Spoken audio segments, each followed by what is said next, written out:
Emakhosini, so la ngizokhuluma nomuntu owumntwana kamoya, to someone osazama ukuphakamisa isithunywa sakhe, or to someone esesiphakeme isithunywa sakhe, or even to someone osebenzayo, sebasebenza abantu. Always make sure that you eat an hour earlier before you sleep.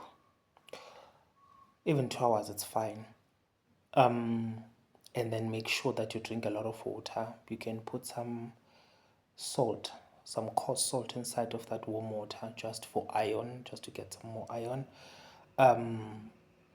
But eat an hour earlier, before you sleep. Wenzelani?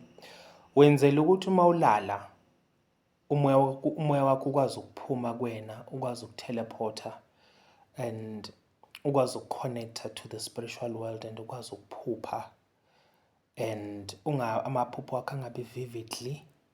1, 2, ungabi ne-blockage. 3, amaphupho ungathi uma uvuka aphelele emcamelweni ungawakhohlwa.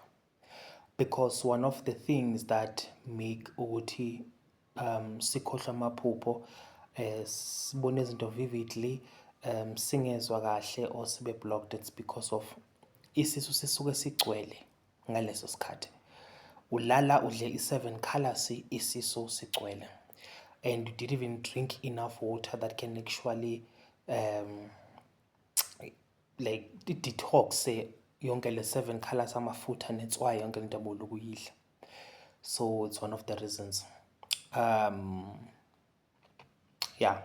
Eat an hour earlier or a 2 hour earlier. I will forever recommend kumntwana kamoya that you need to eat more food that has iron. Angeke mntasekhaya, let me tell you something, angeke isithunya sakho siphakame if you don't have enough iron in your body. Isithunya has that efficiency, has that iron efficiency in it. It needs iron, enough iron for it to awaken. It needs that. So you need to eat more food that has iron. Kabishi, papa lamabele, mdoko mabele, fish, anything that you know that has iron. Eat more food that has iron. 2, limit yourself enyameni yenkukhu, especially if you know ukuthi usahlushwa umndawo wakho nomndawo and umndawo kakawulungiseli, especially umndawo wakho it's that type efuna ukuparulwa and stuff. Limit yourself ukudla inyama yenkukhu, because uma umuntu wesifazana, let me just make an example, uma umuntu wesifazana udla inyama yenkukhu kanti unalomndawo ufuna ukuparulwa, unalomndawo sakumele ulungiselwe, unalomndawo usafuna ukulungiselwa, you know what happens? Esibelethweni sakho kuba ufila ngazathi khonto ehambayo iyale enye iyele, kube ngazathi kunenyoka or kube ngazathi there's something there. If it happens ukuthi unobuthandazi but ubuthandazi bakho sengakaphakamiswa, sengakabulungiseleli, isisu siyakhukhumala, kuba nenkinga yokubloathelwa, kuba ngazathi ukhulelwe, because vele angathi ubuthandazi budila ngey'ngane, budila ngesibeletho, the fertility and femininity. So if unobuthandazi la ubona khona isisu sakho siba bloated, uba constipated because of inyama yenkukhu.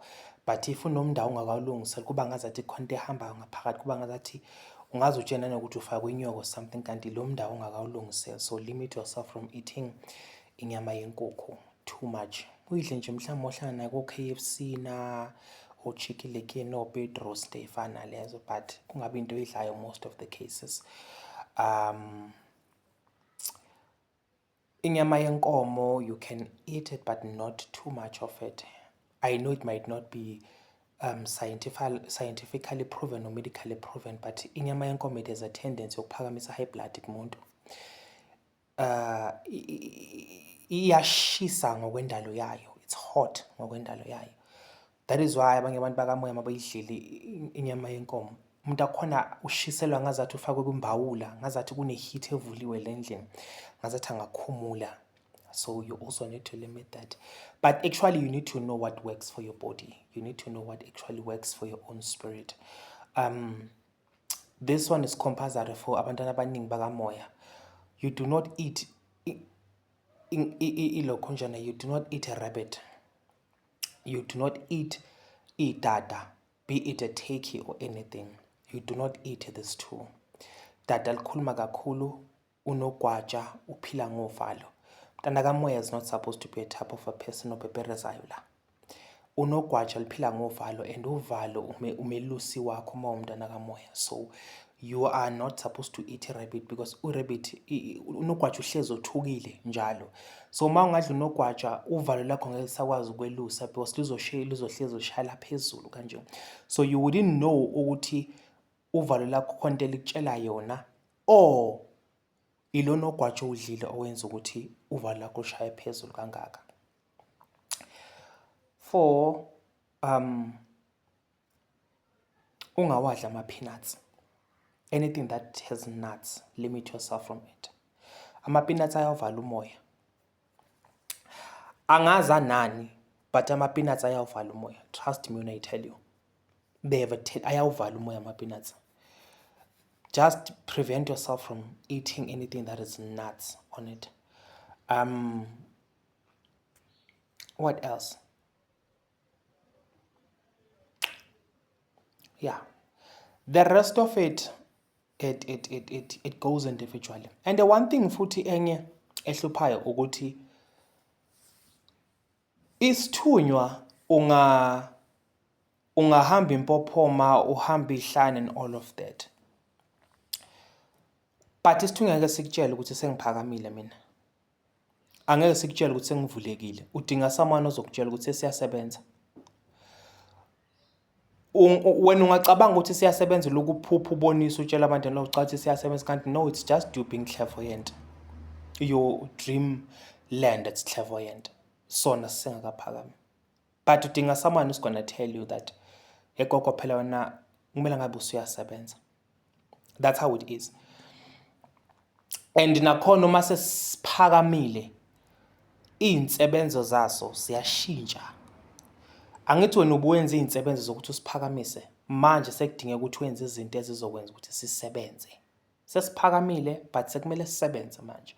Ila khona usuzokwenza izinsebenzo ke manje ezenza ukuthi sisebenze. That's where you get to learn izinsebenzo and stuff and all these divinations and tonton and all of that so that you can start working.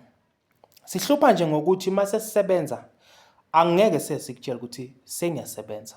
Kudinga someone who's going to tell you, or udinga a certain ancestor is going to come in, or udinga that futhi bavele bakuthathe bakufake bavele bakuthumele ngabantu. They'll just keep quiet ubone nje ngabantu befike bezocela usizo uthi and then manje kanti sesiyasebenza. Bona ngithi bayazi siyasebenza. So yeah, I'll just keep on sharing some few tips there and there and there. We'll see.